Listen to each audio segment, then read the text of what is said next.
Operation Sindoor ഉൾപ്പെടെയുള്ള സൈനിക നീക്കങ്ങൾക്ക് പാക് മണ്ണിൽ കനത്ത നാശം വിതച്ചിട്ടും സൈനിക മേധാവി അസീം മുനീറിന് ഫീൽഡ് മാർഷൽ പദവി നൽകി ഉയർത്തി പാകിസ്ഥാൻ.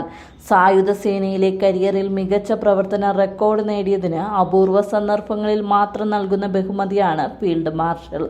ഇതാണ് അസീം മുനീറിന് ലഭിച്ചതായി അന്താരാഷ്ട്ര മാധ്യമങ്ങൾ റിപ്പോർട്ട് ചെയ്തത്. അപ്രതീക്ഷിതവും വിചിത്രവുമായ ഒരു തീരുമാനത്തിലാണ് പ്രധാനമന്ത്രി ഷെഹ്ബാസ് ഷെരീഫിന്റെ നേതൃത്വത്തിലുള്ള പാകിസ്ഥാൻ മന്ത്രിസഭ സൈനിക മേധാവിയായ അസീം മുനീറിന് സ്ഥാനക്കയറ്റം നൽകാനുള്ള നിർദ്ദേശം അംഗീകരിച്ചത്. ജമ്മു കാശ്മീരിലെ പഹൽഗാമിൽ നടന്ന ഭീകര ആക്രമണത്തോടെ ആരംഭിച്ച ഇന്ത്യക്കെതിരായ നിരവധി സൈനിക നടപടികൾക്ക് ശേഷമാണ് ഈ പ്രഖ്യാപനം ഉണ്ടായിരിക്കുന്നത് എന്നാണ് ശ്രദ്ധേയം. ജനറൽ അസീം മുനീറിന്റെ പ്രകോപനപരവും വിദ്വേഷം അടങ്ങിയതുമായ വർഗീയ പ്രസംഗമാണ് മതപരമായ പ്രകോപനപരമായ പഹൽഗാം ഭീകര ആക്രമണത്തിന് കാരണമായതെന്ന് വ്യാപകമായി വിമർശനം ഉയർന്നിരുന്നു. ഇസ്ലാമിനോടുള്ള കൂറ് അംഗീകരിക്കാത്തതിനാണ് ഇന്ത്യയിൽ 26 സാധാരണക്കാരെ, അതും ബൈസരൻ താഴ്വരയിൽ കാഴ്ചകൾ കാണാനെത്തിയ വിനോദസഞ്ചാരികളെ ഭീകരർ വെടിവെച്ച് കൊന്നതെന്നാണ് കരുതപ്പെടുന്നത്.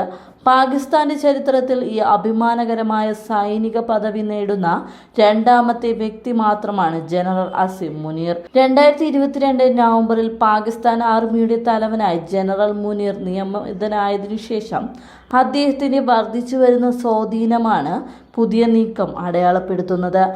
ഈ സ്ഥാനക്കയറ്റം അസീം മുനീറിന്റെ അധികാരത്തോടുള്ള ആദരവ് മാത്രമല്ല, സൈനിക ശ്രേണിയുടെ ഉന്നതങ്ങളിൽ തന്ത്രപരമായ അദ്ദേഹത്തിന് സ്ഥാനം നൽകുന്നത് കൂടിയാണ്. മാത്രമല്ല, പാകിസ്ഥാന്റെ പരമോന്നത സൈനിക ബഹുമതിയുമായി ബന്ധപ്പെട്ട പഞ്ചനക്ഷത്ര ചിഹ്നം ഇനി മുതൽ അസീം മുനീറിനും അഭിമാനത്തോടെ വഹിക്കും. അതും ഇന്ത്യയിൽ നിന്ന് അത്രയധികം തിരിച്ചടികൾ നേരിട്ടിട്ടും.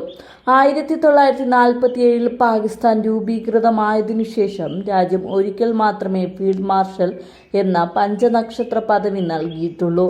1965 പാകിസ്ഥാന്റെ ഏകാധിപതിയായിരുന്നതിനാൽ സ്വയം ഫീൽഡ് മാർഷൽ ആയി മാറിയ ജനറൽ അയൂബ് ഖാൻ മാത്രമാണ് ഈ പദവി നേരത്തെ വഹിച്ചിട്ടുള്ള വ്യക്തി.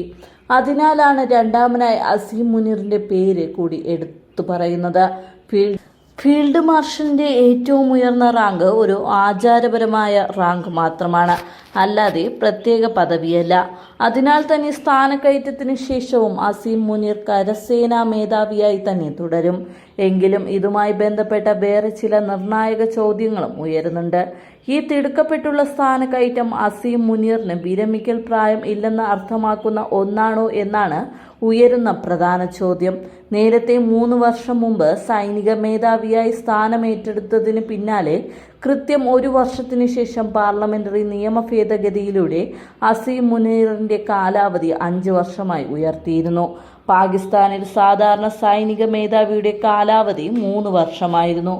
നേരത്തെ ഓപ്പറേഷൻ സിന്ദൂറിന് ശേഷമുണ്ടായ സംഘർഷ സാഹചര്യത്തിൽ പാകിസ്ഥാൻ നിരവധി വീഡിയോകളും അവകാശവാദങ്ങളും മുന്നിൽ കാട്ടി വ്യാജ പ്രചരണത്തിന്റെ കെട്ടഴിച്ചുവിട്ടിരുന്നു. ഇന്ത്യക്ക് കനത്ത നാശനഷ്ടം ഉണ്ടായെന്ന തരത്തിലായിരുന്നു പ്രചരണം. എന്നാൽ ഇവയെല്ലാം വ്യാജമാണെന്ന് പിന്നീട് തെളിഞ്ഞിരുന്നു. പക്ഷേ ഈ അവകാശവാദങ്ങളുടെ അടിസ്ഥാനത്തിലാണ് ഇപ്പോൾ അസീം മുനീറിന് പുതിയ പദവി നൽകിയിരിക്കുന്നത്.